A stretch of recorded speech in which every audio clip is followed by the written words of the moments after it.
नमस्कार, आप देख रहे हैं बिस्तक। मैं रजत देवगन। लगातार दूसरे ट्रेडिंग सेशन में इंडियन मार्केट्स में प्रॉफिट बुकिंग देखने को मिली है और बाजार खुलते ही हम क्या ट्रैक कर रहे थे? रिलायंस इंडस्ट्रीज, आईसीआईसीआई बैंक और कोटक महिंद्रा बैंक, जिनके ऊपर नतीजों का इंपैक्ट आना था। रिलायंस इंडस्ट्रीज से तो कुछ उम्मीद थी नहीं। जीडीआर पहले 6% टूट चुका था। शुक्रवार के सत्र में हमारे यहाँ खुद रिलायंस इंडस्ट्रीज का शेयर 3% टूट चुका था, तो आज और सरेंडर होता हुआ नजर आया 2% के करीब। इसके अलावा आईसीआईसीआई बैंक और कोटक महिंद्रा बैंक से जो उम्मीदें थी, कोटक महिंद्रा बैंक तो बिल्कुल खरा नहीं उतरा। ऊपरी स्तरों पर एकदम से प्रॉफिट बुकिंग हुई कोटक महिंद्रा बैंक में हायर प्रोविजनिंग के चलते। आज स्टॉक की पिटाई हो गई। आईसीआईसीआई बैंक के इतने दमदार नतीजे, ऐसा लगा था स्टॉक आज के सत्र में ताबड़तोड़ भागेगा, लेकिन 1000 के ऊपर गया, टिक नहीं पाया। प्रॉफिट बुकिंग वहां पर भी देखने को मिली। तो तीनों ही दिग्गजों में आज रिजल्ट्स इंपैक्ट हो गया नेगेटिव और बाजार का मोमेंटम लूज हो गया। 19,748 के लेवल पे ओपन हुए। 19,782 आज के दिन का हाई है, लेकिन लो लगाया है 19,658। क्लोजिंग आई है 19,700 के लेवल के नीचे की। 19,672 की क्लोजिंग है। 72 पॉइंट्स लूज किए हैं निफ्टी ने आज। निफ्टी बैंक 152 अंक नीचे बंद हुआ है। 45,923 के लेवल की क्लोजिंग दिखा गया। 46,000 के लेवल के नीचे बंद हुआ। सेंसेक्स 299 अंक खोकर 66,384 के लेवल पे बंद हुआ। 25 शेयर्स एडवांसेस, 24 शेयर्स डिक्लाइंस के हैं निफ्टी पे, लेकिन जो तेज हुआ वो था आज के सत्र में इंडसइंड बैंक, लगभग 2% के आसपास उछला। इसके अलावा एसबीआई लाइफ, डॉक्टर रेड्डीज, एमएनएम, अल्ट्राटेक 1.5% से करीब 2% चढ़ते हुए नजर आए। एक शेयर लाइमलाइट में आ गया दोपहर के बाद, इतनी तगड़ी बिकवाली थी, और वो था आईटीसी डीमर्जर। होटल कारोबार के डीमर्जर को बोर्ड ने मंजूरी दे दी, और ये खबर बहुत समय से ये स्टॉक पचा रहा था, लगातार चढ़ रहा था। जैसे ही खबर आई, ऊपरी स्तरों पर 4% हल्का हो गया। आज 469.35 की क्लोजिंग है। अच्छा, होटल सेगमेंट के डीमर्जर को मंजूरी दी है। कंपनी कह रही है कि होटल सेगमेंट की नई इकाई में कंपनी का हिस्सा होगा 40%, बाकी का शेयर होल्डर्स का हिस्सा होगा। आईटीसी होटल्स के नाम से नई इकाई, नई सब्सिडरी जो है, वो कंपनी बनाई जाएगी। तो आईटीसी के लिए, लॉन्ग टर्म होल्डर्स के लिए वैल्यू क्रिएशन कर रही है कंपनी।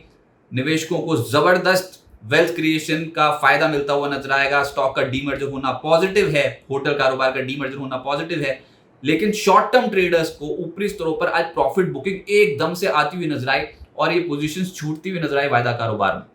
निफ्टी लूजर्स में आईटीसी लगभग 4.25% टूटा है। कोटक बैंक 4% हल्का हो गया। टेक महिंद्रा, रिलायंस, ब्रिटानिया, इन स्टॉक्स में 1.5% से 3% का करेक्शन था, और दिक्कत तो बनी हुई थी। आईटीसी और रिलायंस, बाजार को ऊपरी स्तरों पर दबाव इन्हीं दो स्टॉक्स की वजह से ज्यादा देखने को मिल रहा था। और कोटक बैंक तो जैसे मैंने कहा इस वीडियो की शुरुआत में कि आज रिजल्ट्स इंपैक्ट है और स्टॉक करीब 4% नीचे है। एफएनओ गेनर्स में आज नंबर आया आरईसी और पीएफसी। जैसी ओपनिंग टिक्स आए, पता लगा ये दोनों स्टॉक्स भागेंगे आज। आरईसी और पीएफसी कमाल कर रहे थे, लगभग 5.5% से 7% का मूव दे गए। इसके अलावा कैनफिन होम्स 6% चढ़ा है। जीएमआर एयरपोर्ट्स 5% से ज्यादा चढ़ा है, और एक फार्मा में स्टॉक था ग्लेनमार्क, इस स्टॉक में 4.5% के रिटर्न। ये आज डेरिवेटिव मार्केट के टॉप गेनर्स कमाल ही कर रहे थे। इसके अलावा एफएनओ लूजर्स में मैकडॉवेल का नंबर आया। पिछले सत्र में तेज था, आज हल्का हो गया।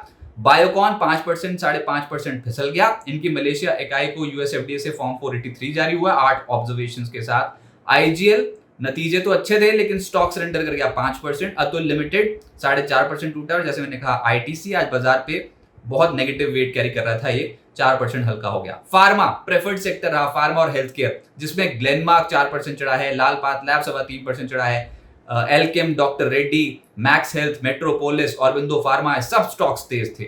फाइनेंशियल्स में आरईसी पीएफसी तो है ही, आज कमाल ही हो गया इन स्टॉक्स में 5%, 6.5% का मूव। आईसीआईसीआई प्रू 3.5% चढ़ा है। एसबीआई लाइफ 2% चढ़ा। SBI card, Bajaj Finserv, LIC housing और चोला फाइनेंस में हल्की खरीदारी होती हुई नजर आई। सरकारी बैंक्स में कहीं खुशी कहीं गम। जो तेज थे स्टॉक्स वो था Indian bank, PSB, bank of Baroda, Canara bank में हल्की खरीदारी। गिरावट वाले स्टॉक्स थे IOB, union bank, bank of Maharashtra, UCO bank, PNB 1% से 2% स्लिप हुए। ऐसे ही ऑटोज में भी कहीं तेजी बन रही थी, कहीं मंदी। तो तेजी वाले स्टॉक थे सोना, कॉमस्टार, इस स्टॉक में 1.5% की तेजी थी। एमएनएम 1.5% ऊपर था। Hero Moto, Bosch, Tata Motors, Bajaj Auto, इन स्टॉक्स में फ्लेवर था। टाटा मोटर्स के नतीजे आने हैं कल। TVS Motor, Balkrishna Industries, Tube Investment और मारुति जैसे स्टॉक्स फिसलते हुए नजर आए। करीब 1% से 2.5% के आसपास करेक्ट हो गए। रियल्टी स्टॉक्स में लोधा का नंबर आया, स्टॉक हो गया तेज 2% ऊपर। Prestige, Godrej properties, Oberoi realty में भी 1% के आसपास की तेजी बनी। जो नेगेटिव थे वो थे ब्रिगेड और डीएलएफ। प्रॉफिट बुकिंग देखने को मिली थी। डीएलएफ में नतीजों का इंपैक्ट, बहुत ज्यादा वोलेटिलिटी हो गई आज, बाजार खुलते ही तेज हुआ था। ऊपरी स्तरों पे उतनी तेज गति से मुनाफा वसूली भी आ गई। एफएमसीजी में मैकडॉवेल आज करेक्ट हुआ है 6%। आईटीसी खैर दिक्कत थी मार्केट में आज, इसमें ऊपरी स्तरों पे मुनाफा वसूली हुई, लेकिन मैं फिर कह रहा हूँ लॉन्ग टर्म शेयर होल्डर्स को कोई डरने घबराने की जरूरत नहीं है। बहुत ही तगड़ी वैल्यू क्रिएशन हो रही है आईटीसी में। Godrej consumer, UBL, Procter and Gamble, hygiene and health care, Britannia, HUL, सब स्टॉक्स में प्रॉफिट बुकिंग आज के सत्र में 1% से करीब करीब 2.25% के आसपास की। जो तेज हुए वो थे कोलगेट, इसके अलावा वरुण बेवरेजेस, टाटा कंज्यूमर, इनमें तेजी थी। मेटल्स में आज करेक्शन आई, जेएसएल में रत्नामणि, वेदांता 2.5% से 3.25% लुढ़के हैं। JSW steel, Hind copper, Tata steel जैसे स्टॉक्स भी हल्के होते हुए नजर आए।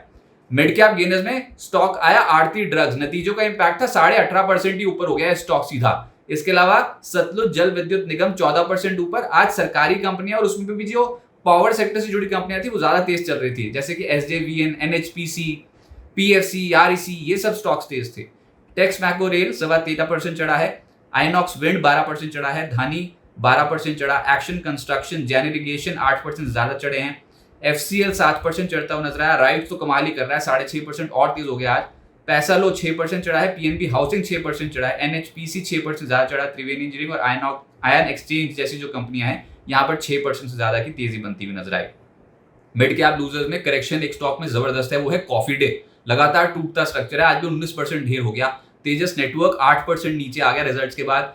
हाइकल लगभग 7% टूटा है। ओलेक्ट्रा करीब करीब 6.25%, जितनी तेज गति से ऊपर गया था वो करेक्शन भी आ रही है ऊपरी स्तरों पर अब। शारदा क्रॉप 6.25% नीचे बंद हुआ। जिंदल 100, बायोकॉन, पेटीएम, इन स्टॉक्स में 5% 5.5% की गिरावट देखने को मिली और पेटीएम पे रिजल्ट से इंपैक्ट था। अब आगे क्या होगा? देखिए, बाजार में ऊपरी स्तरों पर दबाव बना है, 2 सत्रों से लगातार बिकवाली देखने को मिल रही है, लेकिन जिन लेवल्स पे हैं वहां से एक हल्का पुल बैक देखने को मिल सकता है। पुल बैक सस्टेन नहीं होगा क्योंकि अभी बाजार के साथ दिक्कत है। बैंक्स जहां पर नतीजे अच्छे हैं तो उसके बाद एकदम से बहुत स्ट्रॉन्ग मूव नहीं बन रहा। ऑलरेडी जो मूव बना हुआ था ऊपरी स्तरों पर थोड़ी प्रॉफिट बुकिंग आ रही है। रिलायंस इंडस्ट्रीज आपने देख ही लिया है कि नतीजों के बाद किस तरीके से बिहेव कर रहा है। In fact post demerger of Jio financial उसके बाद से रिलायंस को हमने स्लिप होता देखा है। आईटी में वैसे ही अपनी तरीके की दिक्कतें बनी हुई हैं, तो इस समय थोड़ा हल्का हो रहा है मार्केट ऊपरी स्तरों पर पता लग रहा है। एफआईएस की भी कोई स्ट्रॉन्ग पोजीशंस इन स्तरों पर नहीं बन रही हैं। मौजूदा स्तरों पे हालांकि इंपॉर्टेंट लेवल्स पे तो एक पुल बैक की एक्सपेक्टेशन आप कर सकते हो। ऊपर जाएंगे तो फिर पटकी देखने को मिलेगी। तो इस हफ्ते इंपॉर्टेंट क्या है कि यूएस फेड की पॉलिसी आनी है। Q2 जीडीपी का पहला अनुमान यूएस में जारी होना है। ये 2 इंपॉर्टेंट ट्रिगर्स हैं। इस हफ्ते जुलाई सीरीज की मासिक एक्सपायरी है, तो मंथली एक्सपायरी वाले हफ्ते में तो वैसे ही बहुत ज्यादा वोलेटिलिटी देखने को मिलती है और बाजार में इस हफ्ते की ओपनिंग ही नेगेटिव जोन्स में होनी शुरू हो गई है, तो वोलेटाइल रहेगा मार्केट। नीचे हालांकि 19,580, 19,550 बहुत इंपॉर्टेंट जोन है। यहां पर पहुंचे तो एकदम से पुल बैक्स बनते हुए नजर आएंगे, ये बात तो तय है। और मौजूदा स्तरों पर भी मैं बोल रहा हूँ कि यहाँ पर भी बहुत ही अच्छी अपॉर्चुनिटी है, लेकिन अगर थोड़ा और रनिंग करेक्शन आ जाता है तो ये 19,580, 19,550 के लेवल्स भी कमाल की तरह अच्छी तरह एक्ट कर सकते हैं। ऊपरी स्तरों पर 19,770, 19,800 इन जोन्स को टापना थोड़ा मुश्किल हो जाएगा। अभी बड़े नतीजों का असर देखने को मिलेगा, भरमार है नतीजों की। इनफैक्ट कल के सत्र में देखोगे तब भी Asian Paints, L and T, Bajaj Auto, SBI Life, Tata Motors, Dixon, Jubilant Food, इन सबके नतीजे आने हैं। और फिलहाल बाजार में बड़ी पोजीशन बनाने से बचना चाहिए। हाँ, एल&टी फोकस में फिर से इसलिए रहेगा क्योंकि कल है नतीजे, उसके अलावा स्पेशल डिविडेंड और बायबैक पर भी कंपनी विचार करने जा रही है। तो मच अवेटेड, ईगरली अवेटेड रिजल्ट जो है वो इस बार एल&टी के हैं। पर फिलहाल बाजार पे थोड़ा नेगेटिव जोन्स में ट्रेडिंग हो रही है। कोई भी पुल बैक आ रहा है तो सस्टेन नहीं हो रहा है, यानी ऊपरी स्तरों पे पोजीशंस हल्की हो रही है, तो थोड़ा कॉशियस रहिए। हाँ, नीचे अपॉर्चुनिटी फिर से निकल के आएगी, इट्स अ रनिंग करेक्शन। लेकिन एग्जैक्टली कौन से लेवल्स हैं निफ्टी और निफ्टी बैंक के जिनको देखकर आप ट्रेड सेटअप कर सकते हो, और साथ साथ एफआईएस की एक्टिविटी, इंडेक्स स्पेसिफिक कैसे देखने को मिल रही है, कितनी लॉन्ग पोजीशंस उन्होंने बनाई हैं या कितनी रिड्यूस कर रहे हैं, ऑप्शंस का डेटा निफ्टी का, इसके अलावा पुट कॉल रेशियो निफ्टी और निफ्टी बैंक का, इंटरनेशनल मार्केट्स की डेवलपमेंट, स्टॉक स्पेसिफिक खबरें, ब्रोकिंग हाउसेस के रिपोर्ट्स, अगर सब डेटा आपको बाजार ओपनिंग से पहले ही चाहिए तो वो न्यूज़लेटर के जरिए मिलता है, लेकिन एक्सेसिबल होता है प्रीमियम क्लाइंट्स को। बिस्तक ने अपनी 3 कैटेगरी के प्लान्स लॉन्च किए हैं, सिल्वर, गोल्ड और प्लैटिनम, जिसकी जानकारी आपको बिस्तक के यूट्यूब के होम पेज पे मिल जाएगी। कॉस्टिंग रखी गई है 159, 299 और 599 rupees per month respectively. Common newsletter का सुविधा सभी प्लान्स में मौजूद है। इसके अलावा कोई भी अगर आप सवाल पूछते हो तो उसमें आपको प्रायोरिटी दी जाती है। लाइव चैट शो के दौरान आपके सवालों को पहले एड्रेस किया जाता है। साथ साथ अगर गोल्ड और प्लैटिनम पैकेज आपने लिया तो उसमें वीकली न्यूज़लेटर की सुविधा भी है और साथ साथ बिस्ट चैट के माध्यम से आप बिस्तक के एंकर्स और बाजार के एक्सपर्ट्स के साथ कनेक्ट भी हो सकते हो। प्लैटिनम हमारा हाईएस्ट ग्रेड प्लान है जिसमें पोर्टफोलियो डॉक्टर की सुविधा मौजूद है। आपके पोर्टफोलियो को एनालाइज करेंगे बाजार के टॉप एक्सपर्ट्स और रिसर्च हाउसेस। इसके अलावा अगर तक का कोई भी इवेंट होता है तो आपको एक्सक्लूसिव लाउंज एक्सेस मिलता है और क्वार्टरली वेबिनार में जुड़ने का मौका मिलता है, जहां पर बाजार के एक्सपर्ट्स स्पेशल लेक्चर्स में, वेबिनार्स में आपको बताते हैं कि स्टॉक मार्केट में इन्वेस्टमेंट या फिर ट्रेडिंग पोजीशंस कैसे क्रिएट की जाती हैं, कैसे सही स्टॉक्स को आइडेंटिफाई किया जाता है। तो ढेर सारे फीचर्स हैं और ऑप्शंस ट्रेड भी आपके काम का। अगर आप ऑप्शन में ट्रेडिंग करते हो और आप बाजार की नब्ज को पकड़ सकते हो तभी ऑप्शंस ट्रेडिंग कीजिए, क्योंकि सेबी कहता है कि 10 में से 9 लोग ऑप्शंस में नुकसान करते हैं। तो अगर आपकी पकड़ बहुत ही बढ़िया है तब जाके आप ऑप्शंस ट्रेडिंग पे अपनी किस्मत आजमाएं। लेकिन बाजार ऊपरी स्तरों पर हल्का हुआ है, जिन जोन्स पे हैं बहुत ही इंपॉर्टेंट जोन्स हैं और यहाँ से 100-150 पॉइंट नीचे तो बहुत ही बढ़िया अपॉर्चुनिटी निकल के आएगी। तो it's just like a running correction. अभी साफ तौर पे पता लगता है कि there is profit booking in the markets. बिस्तक आपके लिए लाया है प्रीमियम मेंबरशिप प्रोग्राम, जहां आपको मिलेंगे कई सारे फायदे, जिनमें मार्केट न्यूज़लेटर, लाइव चैट पर आपके सवालों के सबसे पहले जवाब, मार्केट आउटलुक, वीकेंड पर मार्केट स्कैन, एंकर्स के साथ चैट और भी बहुत कुछ। इस प्रीमियम सब्सक्रिप्शन में 3 तरह के प्लान्स हैं, सिल्वर, गोल्ड और प्लैटिनम, जिनकी शुरुआत मात्र 159 रुपए महीने से होती है। इससे जुड़ना भी बेहद आसान है। बिस्तक के YouTube चैनल पर जाएं, ज्वाइन बटन पर क्लिक करें और अपना प्लान सिलेक्ट करें। बस बन गए आप हमारे प्रीमियम मेंबर।